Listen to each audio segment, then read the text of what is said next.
For the Spirit God gave us does not make us timid, but gives us power, love, and self-discipline. My flesh and my heart may fail, but God is the strength of my heart and my portion forever.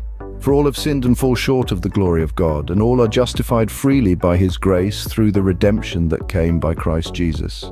Do not be anxious about anything, but in every situation, by prayer and petition, with thanksgiving, present your requests to God. I can do all this through Him who gives me strength.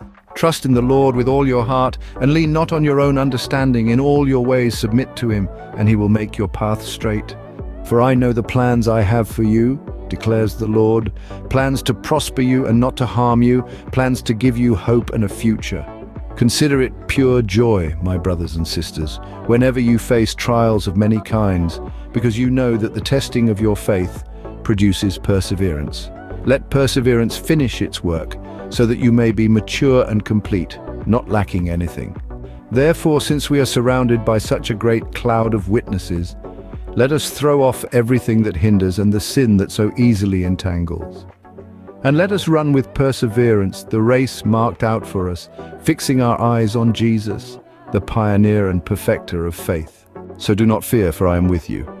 Do not be dismayed, for I am your God. I will strengthen you and help you. I will uphold you with my righteous right hand. Therefore we do not lose heart, though outwardly we are wasting away, yet inwardly we are being renewed day by day. As we journey through life, guided by faith, strengthened in our failures, justified by grace, and renewed day by day, we come to understand the depth and breadth of God's everlasting love. Beloved, let us love one another, for love is from God, and whoever loves has been born of God and knows God. 1 John 4:7. Love is the essence of our divine Creator, a powerful force that nourishes our spirit, heals our hearts, and uplifts our souls.